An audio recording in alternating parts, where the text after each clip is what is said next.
Bien, antes de empezar el tema de hoy, quisiera hacer algunos comentarios del tema del domingo pasado. Y primero pedir disculpas de que el vídeo no salió. Felizmente tengo este aparatito que es un grabador y con el audio lo uní a la presentación PowerPoint y de esa manera se pudo levantar un vídeo para poder publicarlo. Pero bueno, fue de todas maneras, pese a ese hándicap, bueno, lo importante es el contenido y no tanto el medio. Bien, quería hacer también algunos apuntes al respecto, porque claro, aparte de la opinión de algunos hermanos y también los miércoles que tenemos una reunión y que volvemos, digamos, a repasar estos temas, quiero hacer algunos comentarios. Había uno de ellos era referente al nombre que le había puesto de pozo de amargura. ¿Esos se acuerdan las tres reacciones? Y claro, decían que bueno, que en la Biblia hay una acepción de amargura que es algo pecaminoso, algo malo y que el nombre sería inadecuado. Efectivamente, lo he cambiado, he puesto pozo de aflicción. Pero ojo, no es que haya otra acepción en la Biblia de la palabra amargura que sea mala, sino que sea, digamos, relativa a la aflicción. Por ejemplo, en el libro de Ruth hay un pasaje cuando Noemí regresa a la tierra de Judá después de haber perdido a su esposo y a sus dos hijos. Ella va por la calle y dice: no me llaméis Noemí, llamadme Mara, que significa amargura, porque el trato del Todopoderoso me ha llenado de amargura. Entonces vemos ahí que la palabra amargura no tiene la acepción negativa que tiene en otras partes de la Biblia, sino es una referencia a la aflicción. Ahora, esto he hecho también en el blog, que está ahí, no sé si alguno lo ha visto alguna vez, quizás no lo han leído nunca. Hoy en día, en estos tiempos modernos, nos gusta más ver, pero no leer, ¿no?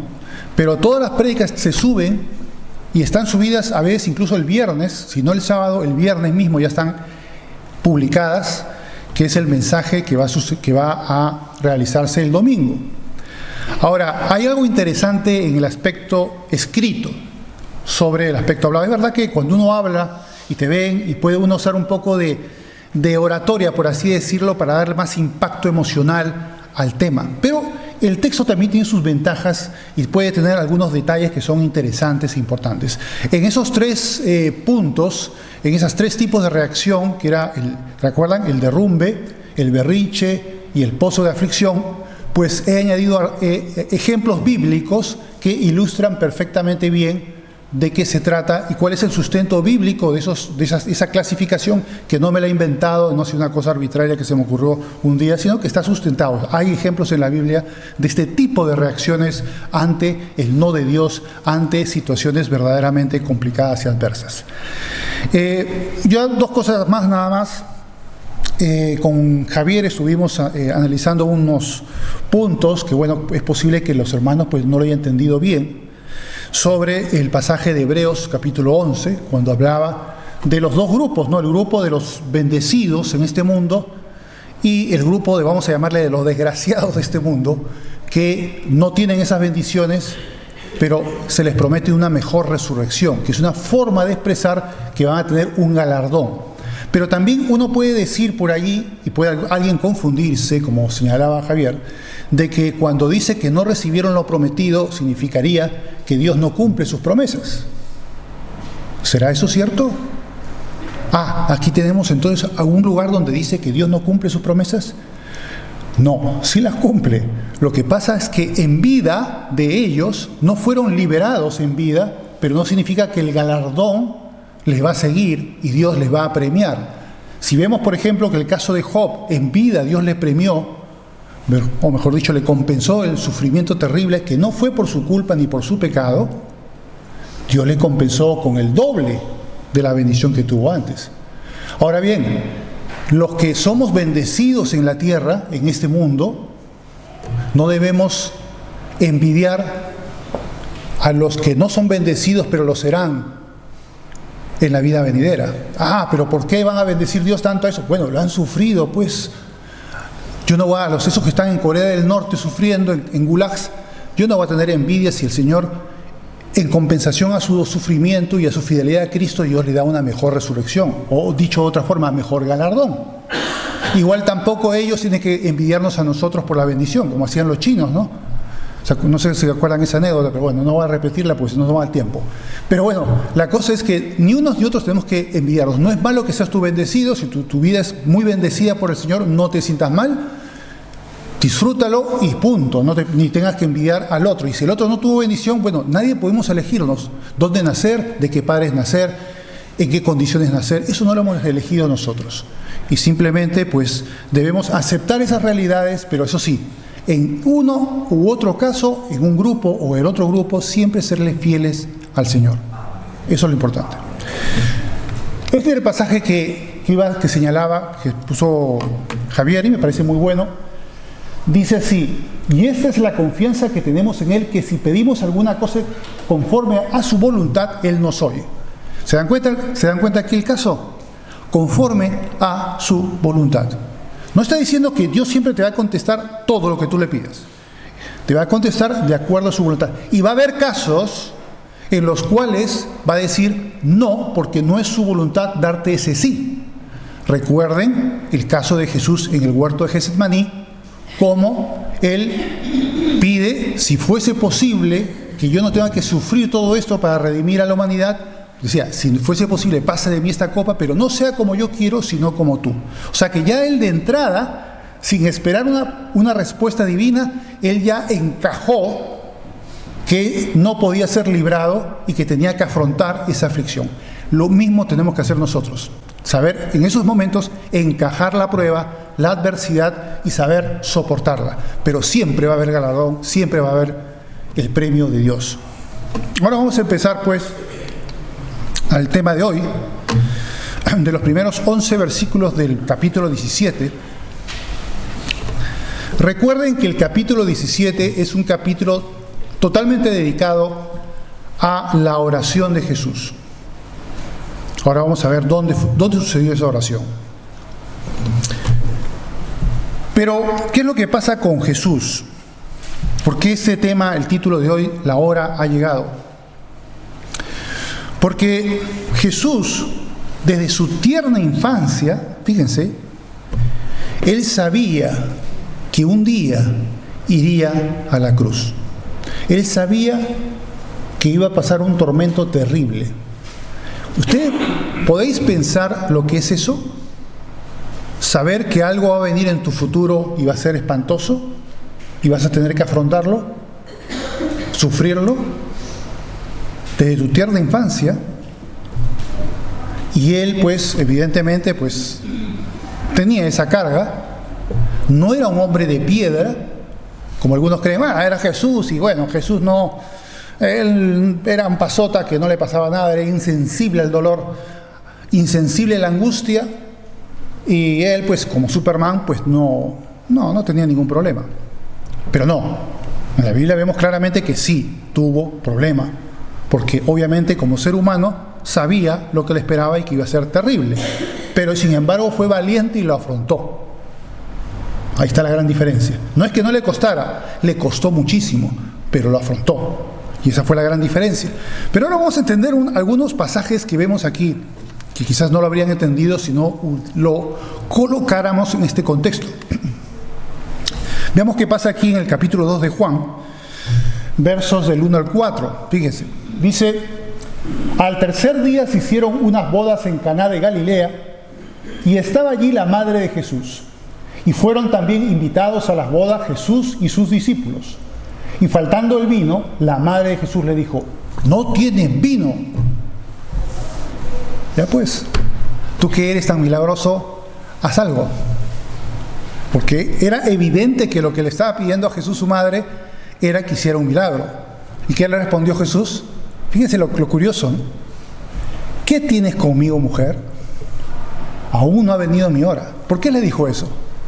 Porque él sabía que de esa manera estaría inaugurando un periodo ministerial que desembocaría en su término, 3 años y medio posiblemente, en la cruz. Y claro, hay una reacción de su sentir que esto iba a iniciar eso. Y como que su madre le estaba obligando a iniciar ese periodo tempranamente. Al final lo hizo, por supuesto. Y lo inició.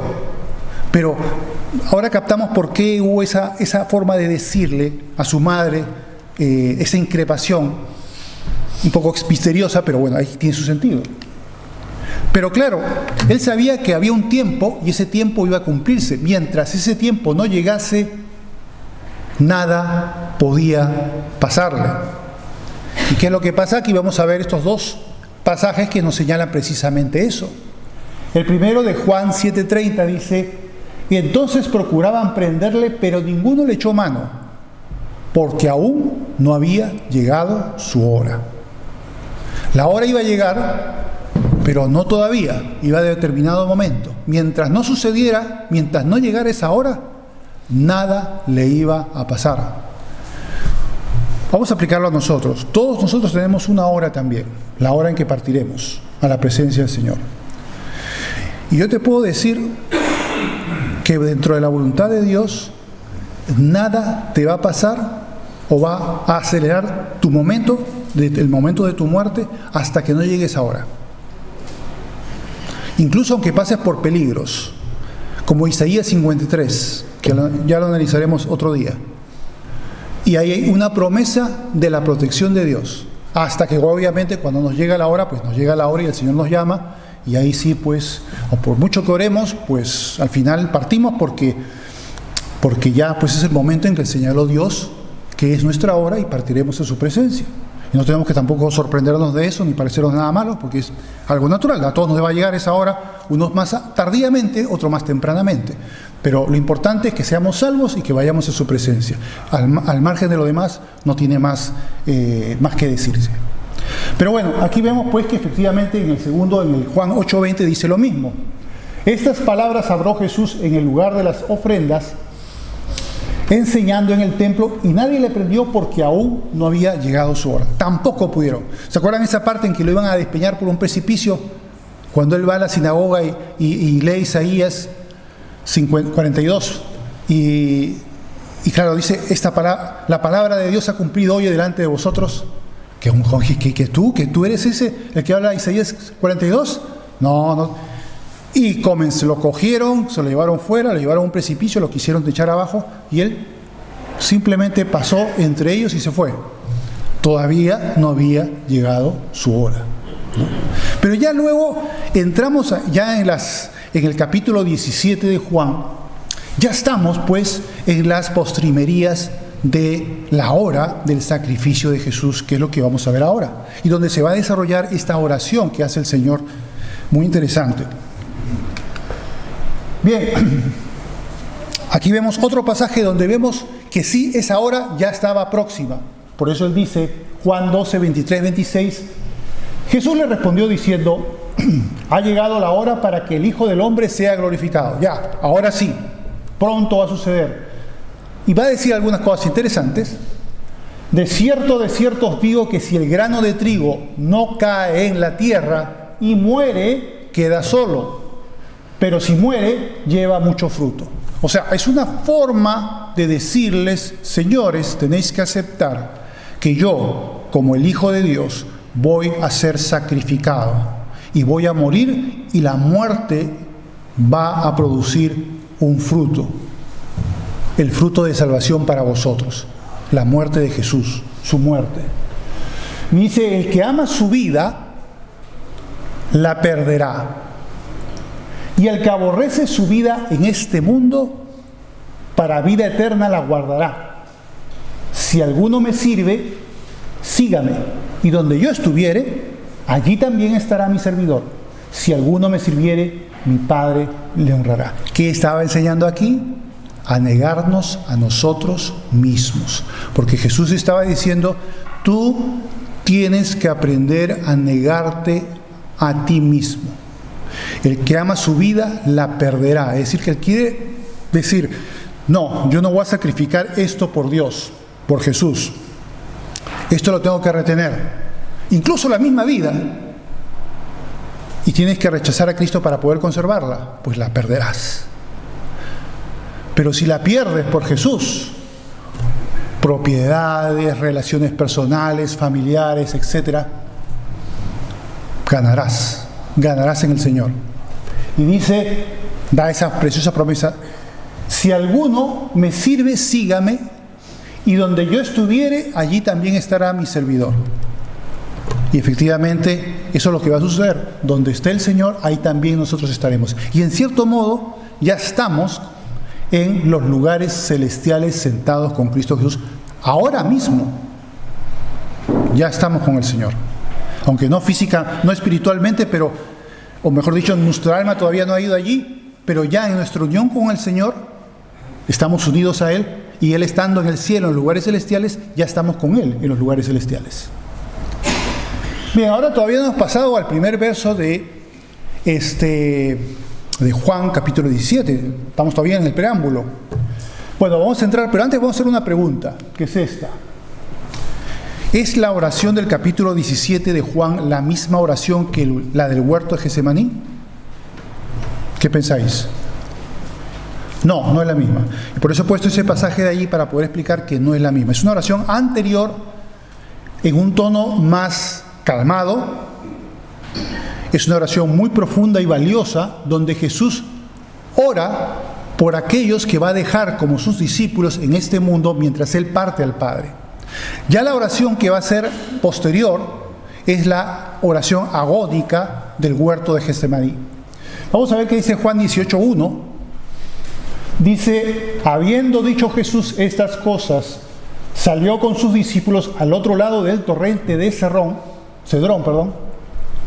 está lejos, al otro lado, donde había un huerto en el cual entró con sus discípulos. O sea, ya estamos claros de que esa oración no es la oración del huerto de Getsemaní. Eso sucede después. Ahí va a venir la oración agónica que hablamos, ¿se acuerdan? El domingo pasado. Y tuvimos un pasaje de eso. Pues bien, ahí va a suceder. Bien, ahora empecemos pues con los primeros 2 versículos de este capítulo. Dice: estas cosas habló Jesús, estamos hablando del capítulo 17, versos 1 y 2. Y levantando los ojos al cielo dijo: Padre, la hora ha llegado. Glorifica a tu Hijo, para que también tu Hijo te glorifique a ti. ¿Qué significa glorificar? Es atribuir el mérito y la honra a algo. Atribuye el mérito como Salvador y la honra a Cristo y a su vez al Padre que envió al Hijo. Ambas honras están absolutamente comunicadas y están unidas. Si se honra al Hijo, se honra al Padre, y si se honra al Padre, se honra al Hijo. Luego dice: para que también tu Hijo te glorifique a ti, como le has dado potestad sobre toda carne, ser humano se refiere, para que dé vida eterna a todos los que le diste. Y aquí, por supuesto, ya entramos en esas profundidades teológicas que a algunos les ha roto la cabeza y ha causado controversias, berrinches y jalada de pelos y cosas por el estilo. Porque claro, aquí es lo que algunos dirían que ese es un pasaje calvinista, ¿no? Pero no se trata de pasajes calvinistas y arminianos, sino de un pasaje que está hablando desde la perspectiva divina, como hay otros que están desde la perspectiva humana. Desde la perspectiva humana, la salvación es para toda la humanidad. Está dirigida a todos. Dios quiere que todos se arrepientan. Mejor dicho, Dios no quiere que nadie muera y que todos procedan a arrepentimiento, dice el pasaje, ¿no? Eso es lo que desea, es para todos. Y vamos a encontrar pasajes que no es que sean arminianos, sino que simplemente dicen lo que tiene que decir la Biblia, que es ofrecida a todo el mundo. Pero desde la perspectiva divina, no es que Dios ya tenga un preconocimiento de quiénes van a ser salvos, como algunos creen. Dicen, no, es que es un preconocimiento, no es una predestinación, sino un preconocimiento. O preelección, porque yo creo que ahí la predestinación teológicamente tiene un apartado diferente. Vamos a ver, elección divina. Elección divina es que Dios determina a un grupo que va a conocerse como los suyos, a los cuales van a llegar a ser salvos. Desde la perspectiva humana no podemos usar la perspectiva divina. Y no podemos, como algunos hipercalvinistas hacen por ahí, dicen, no, yo voy a predicar solamente a los que Dios ha elegido. ¿Y tú cómo sabes quiénes son los que Dios ha elegido? No hay manera. Los seres humanos no estamos por esa labor. Pero conocemos pasajes que nos dice la Escritura y que Jesús aquí dice que Dios sí sabe eso, que Dios sí determinó eso. Y por lo tanto dice que des vida eterna a todos los que el Padre le da al Hijo, a Jesús. Eso es lo que está pasando. Que el Padre ya sabe quiénes son los suyos. Y Jesús decía, mis ovejas oyen mi voz, porque yo conozco a mis ovejas. Y habla un grupo que son sus ovejas. Pero, ojo, eso es un conocimiento que Dios tiene, no nosotros. No debemos hacer mal uso de eso. Nosotros no sabemos eso. Predicamos a todo el mundo. Y por eso es que están coexistiendo en la misma Escritura ambas perspectivas y vemos versículos que efectivamente son dedicados a toda la humanidad y otros que están señalados que hay un grupo que es el que va a ser salvo. Y por eso se explica más pasajes como este, como el Juan 6, 65, y hay muchos más, ¿eh? Hemos visto a lo largo del estudio de Juan que hay más. Pero por poner uno como ejemplo, dice, por eso os he dicho que ninguno puede venir si no le fuere dado del Padre. Eso lo dijo en un contexto cuando después de haber hecho el milagro de los panes y los peces, se fue al otro lado del mar de Galilea y parece como que les gustó el pan con pescado, se fueron a buscar otra vez a ver si había pues una repetición. Y cuando Jesús se da cuenta que le estaban buscando más por el pan y el pescado que por oír la palabra de Dios, Dios comienza a darles un discurso tan duro que pone a prueba si realmente eran enviados o no del Padre.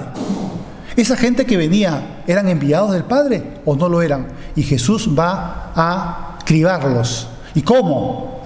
Con palabras duras, cuando dice, el que come mi carne y bebe mi sangre tiene vida eterna. Y claro, eso les escandalizó terriblemente.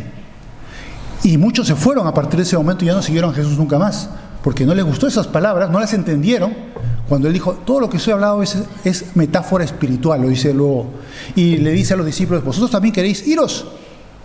Y Pedro le responde, no, nosotros sabemos que tú tienes palabras de vida eterna. Entonces, había una manera de poder cribar quiénes eran verdaderamente enviados del Padre para ser salvos y seguir a Jesús y quiénes no lo eran. Y eso es lo que iba a suceder. Ahora bien, él dice le dice al Padre Jesús que le ha sido dada potestad para dar vida eterna a los suyos. ¿Y cómo es eso? ¿Cómo es que obtiene la vida eterna? Veamos lo que dice. Pues me falló el pasaje, no aparece. Bien. Y esta es la vida eterna, que te conozcan a ti, el único Dios verdadero, y a Jesucristo, a quien has enviado. Este pasaje está en el mismo capítulo 17, creo que es el verso 3, si no me equivoco. Fíjense lo que dice. ¿En qué consiste la vida eterna? A ver, ¿en qué? Dice, en que te conozcan a ti, al Padre, y a Jesucristo, al enviado por el Padre. ¿Ven cómo va junto la fe en el Padre con la fe en el Hijo? Están absolutamente unidos. ¿Y en qué consiste entonces, pues, ese conocimiento? ¿Qué es conocer a Cristo? A ver, ¿qué es conocer a Cristo? ¿Será algo intelectual? Para conocer a Cristo, ¿será que tengo que ir a un seminario teológico, a alguna escuela religiosa, congregarme por determinado tiempo en una iglesia para que me expliquen qué significa conocer a Jesús? ¿Cómo conocemos a Jesús? ¿Por la religión? ¿Por los ritos? No, por ninguna de esas cosas.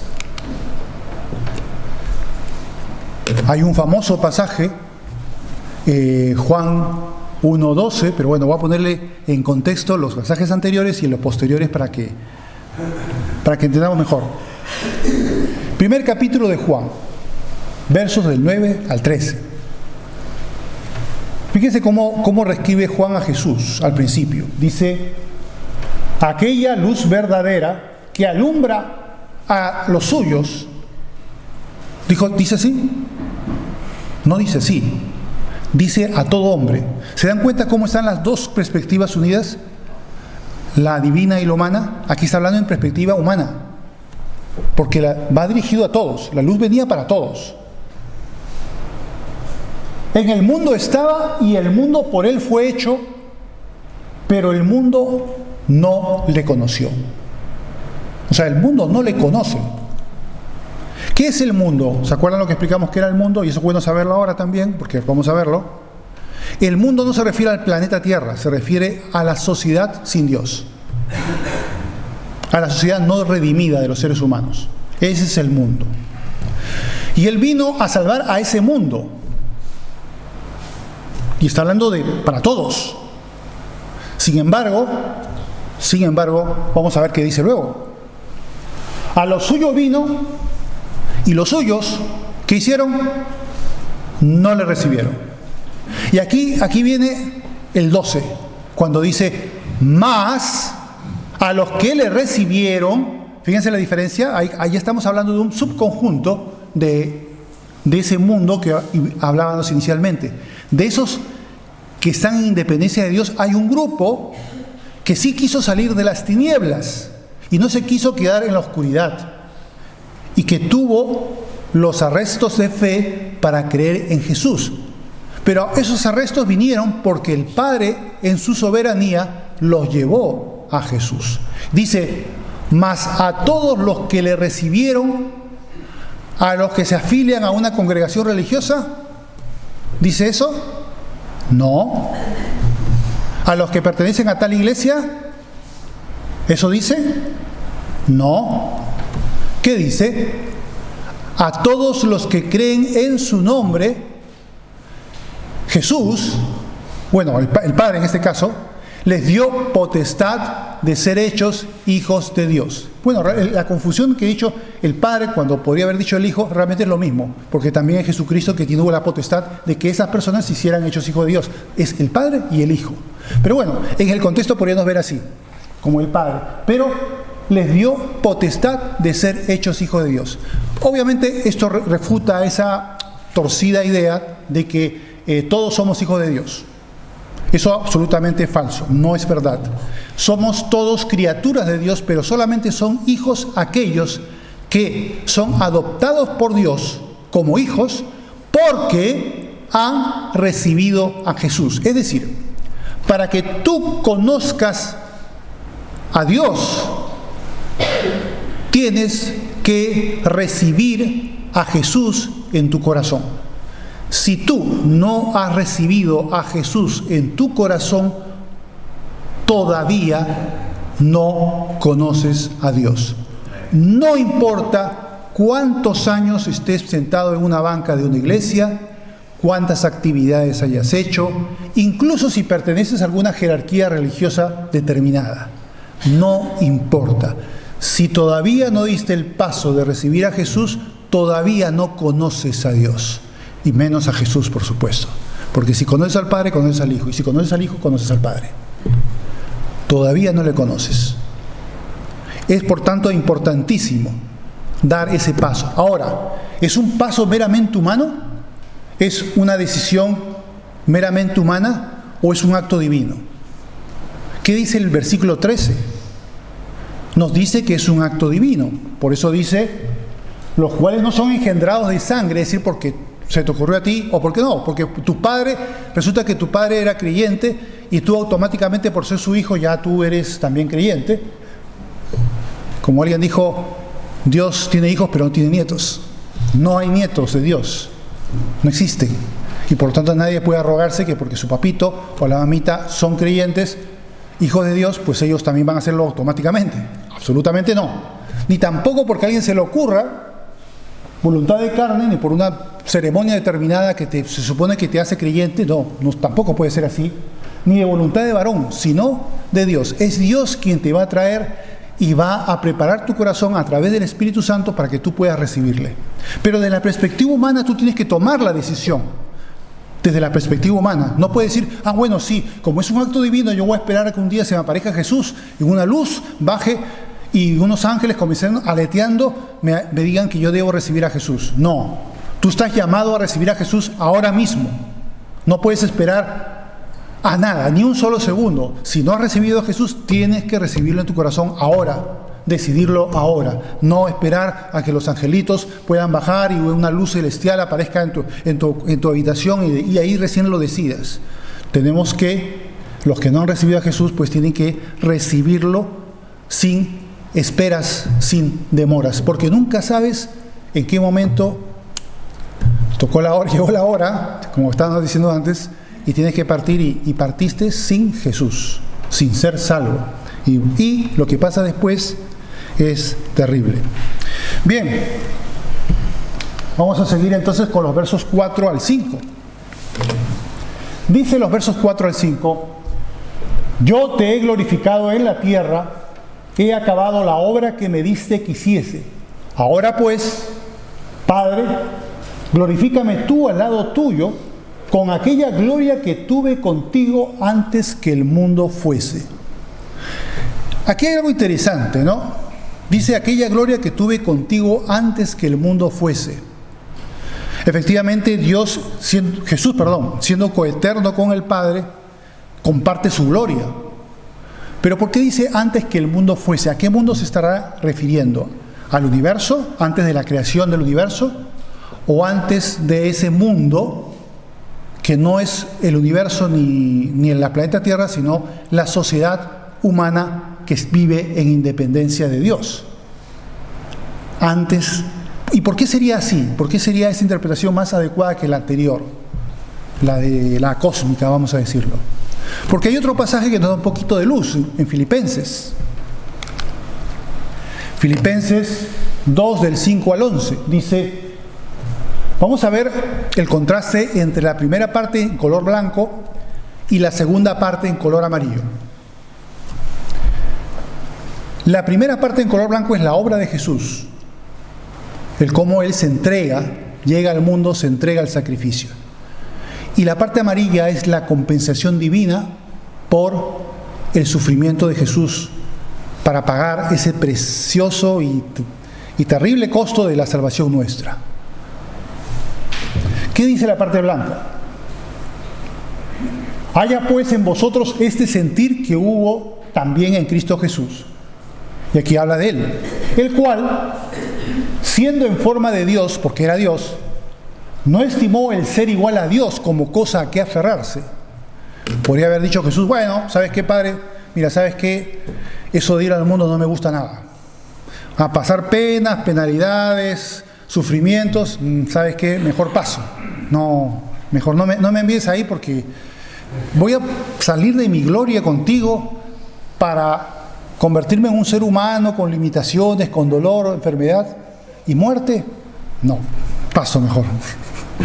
Felizmente no fue ese el caso de Jesús. Él no dijo eso, sino que por amor a nosotros, porque Él también fue de su propia decisión, no solamente porque obedeció al Padre, sino porque Él de su propia voluntad también lo quiso hacer y se encarnó. Sino que se despojó a sí mismo, porque eso es un despojo evidentemente, degradarse, tomando forma de siervo, un siervo que tiene que estar sometido al Padre, hecho semejante a los hombres, y estando en la condición de hombre, se humilló a sí mismo, siendo el creador del universo, se humilló a sí mismo. Dejó la gloria con el Padre, una gloria maravillosa, para temporalmente perderla y convertirse en un ser humano totalmente vulnerable, haciéndose obediente hasta la muerte, y muerte, no cualquier muerte, de cruz. Recuerden, la peor condena romana era la cruz, era el peor tipo de muerte.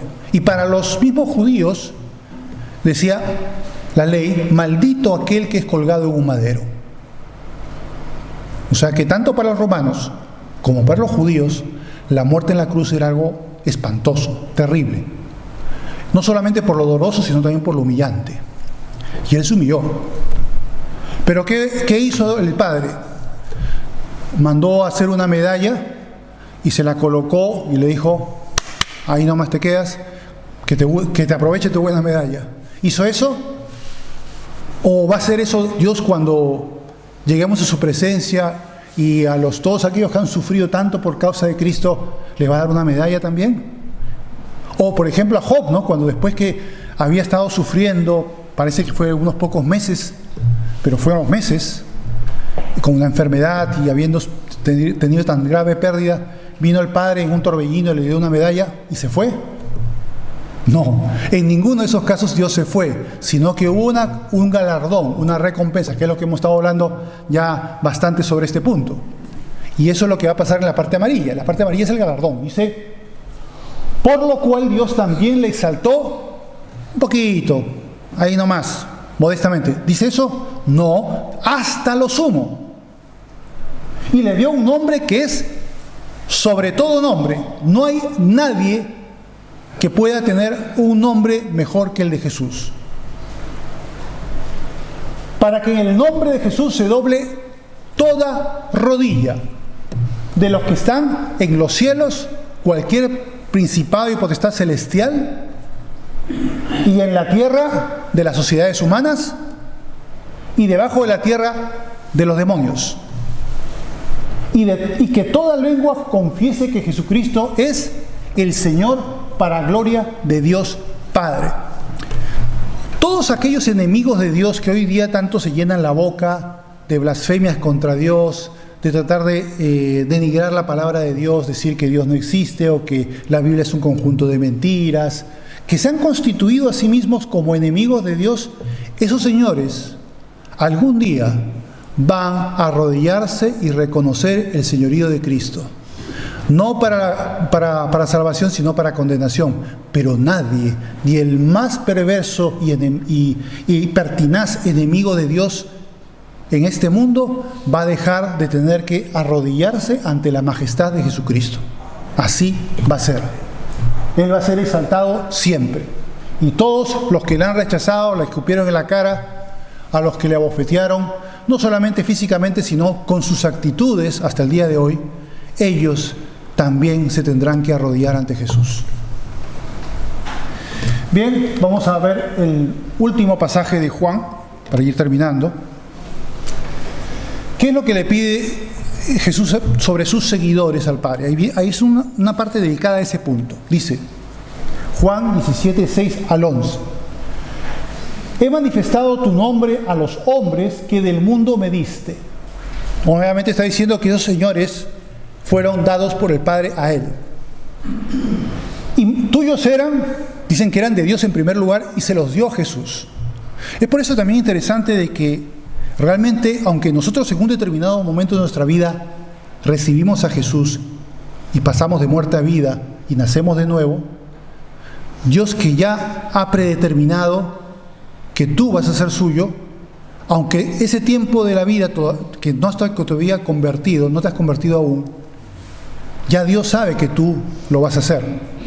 Y ya Dios te va a tratar como hijo, incluso cuando tú todavía te portes de una manera inapropiada, incluso en ese momento puedes ser un gran pecador, incluso un enemigo de Dios. ¿Por qué? Porque Dios ya sabe lo que va a suceder. Y ya sabe que tú estás señalado como suyo. Por eso dice, tuyos eran y me los diste. Ya eran de Dios. ¿Qué hace el Padre? Se los da al Hijo y son salvos. Dice, y han guardado tu palabra, o sea, han creído en Jesús, en su palabra, la han guardado, la toman en consideración y quieren practicarla. Ahora han conocido que todas las cosas que me has dado proceden de ti, porque las palabras que me diste les he dado. Él siempre dijo que todo lo que les decía a sus discípulos era directamente de Dios, Padre.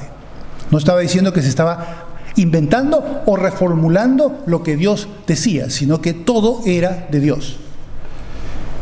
Bien, y dice, y ellos quisieron, se pusieron a pensar, bueno, vamos a ver si me lo creo o no me lo creo, pusieron a hacer cavilaciones sobre el asunto, lo pusieron en duda. No, dice, las recibieron y han conocido verdaderamente que salí de ti y han creído que tú me enviaste. O sea, han creído lo que el Señor Jesús les ha hablado, les ha dicho. Y por lo tanto, todo buen creyente cree lo que el Señor nos dice a través de su palabra que está en la Biblia. Eso es sumamente importante. Y han conocido verdaderamente que salí de ti y han creído que tú me enviaste. Yo ruego por ellos, no ruego por el mundo. Y ahí interesante, ¿no? Podría haber dicho, Padre, te ruego por todos los habitantes de la tierra. No dice eso, curiosamente. Ahí se va otra vez al arminianismo, perdón, al calvinismo. No es que vaya al calvinismo, simplemente está reconociendo que efectivamente hay un subgrupo de la humanidad que son los suyos. Y dice, Padre, yo te pido por estos, que son los tuyos. No pido por el mundo. Fíjense cómo ya hizo la salvedad ahí. Sino por lo que me diste, porque tuyos son, y todo lo mío es tuyo, y lo tuyo mío. Nuevamente la unión perfecta entre el Padre y el Hijo. Y ya no estoy en el mundo, mas estos están en el mundo y yo voy a ti. Claro, yo voy a ti, Padre, pero estos que son mis seguidores, que han creído en mí, están en el mundo y yo te voy a pedir por ellos para que tú los protejas, para que tú los guardes del mal. Vamos a ver ahora este pasaje. ¿Por qué sabía esas cosas? Que Dios ya tenía a los suyos. ¿Y desde cuándo eligió a esas personas? ¿Desde un año antes? ¿Un milenio antes? Vamos a ver qué dice Efesios 1:4. Pero bueno, en lugar del 4 he puesto del 3 al 5 para entrar en contexto. Dice, bendito sea el Dios y Padre de nuestro Señor Jesucristo, que nos bendijo con toda bendición espiritual en los lugares celestiales en Cristo. Lo que decía antes, ¿te acuerdan? Dice, según nos escogió desde el año pasado, desde antes de la fundación del mundo. Ahora, ¿será aquí mundo, sociedad independiente de Dios o quizás será desde antes de la creación? Yo creo que aquí sí la exégesis dicta de que se refiere a la creación. Antes de que el universo existiera, ya estabas en mis pensamientos, dice Dios. Ya te conocí. Para que fuésemos santos y sin mancha delante de Él, por la gracia y la sangre de Cristo que nos limpia todo pecado, en amor habiéndonos predestinado, otra vez la palabra predestinación, para ser adoptados hijos suyos por medio de Jesucristo. Es decir, que fuésemos adoptados hijos de Dios. Recuerden lo que decía Juan 1:12, mas a todos los que le recibieron, a los que creyeron en su nombre, le dio potestad de ser hechos hijos de Dios. Es decir, que somos hijos de Dios siempre por adopción. Antes eres una criatura de Dios. En la conversión te constituyes en un hijo de Dios. Aunque Dios ya sepa que Él es un hijo, pero bueno, hay que tratar de no confundir las perspectivas humanas con la divina. Y luego dice al final, según el puro afecto de su voluntad. Y aquí es donde algunos tropiezan, porque se encuentran con angustias teológicas sobre por qué eso es así, por qué Dios ya determinó un grupo. Cuando todos se iban al infierno, todos iban a la condenación, Dios dijo, voy a acotar y me voy a reservar, como le dijo a Elías. Cuando Elías pensaba que ya no había nadie que pudiera ser fiel a Dios, dijo, yo me reservaba un remanente. Lo mismo sucede con el resto de la humanidad. Dios se ha reservado un remanente que Él llama los suyos. Y son aquellos únicamente que han tenido la acción en su corazón de creer en Jesús y recibirle en su corazón. Antes de eso, no vas a poder pertenecer a ese grupo. Nadie que pretenda ser hijo de Dios puede hacerlo sin haber recibido a Jesús. Tienes que recibir a Jesús en tu corazón para que puedas ser parte de los hijos de Dios. Y nosotros en la perspectiva humana no sabemos quiénes van a ser, ni siquiera antes de ser salvos no sabemos si lo vamos a hacer o no. Hasta que hacemos el acto de recibir a Jesús es que ahí sabemos que somos salvos, pero antes no, porque la perspectiva humana no sabemos estas cosas, pero Dios de la perspectiva divina sí las sabe. Bien, aquí ya con eso terminamos, vamos a orar. Padre Santo, te damos las gracias por el consejo de tu palabra. Te damos las gracias, Señor, por esa predestinación, esa elección que tú has dado para nosotros, Señor. Y eso demuestra que nunca la merecimos. Nunca hemos hecho nada para que seamos salvos, salvo el creer en Jesús y recibirlo en nuestro corazón. Te damos gracias por eso. Te pedimos que nos ayudes a ser agradecidos y coherentes con esa preciosa salvación que la sangre de Jesús derramada en la cruz ganó para nosotros. Gracias, Señor, por tu preciosa salvación. Gracias por esa oración de tu Hijo amado para poder, Señor, pedirte por nosotros, para que seamos preservados del mal y para que podamos permanecer firmes hasta el final, perseverando en la fe. Te pedimos que nos fortalezcas en esa dirección y que podamos, pues, honrarte como tú mereces con nuestras vidas y no simplemente regocijarnos de la salvación, sino también vivir de una manera que te honre a ti en gratitud a esa preciosa salvación. Te pedimos todo esto, Dios, en el nombre de Cristo Jesús. Amén.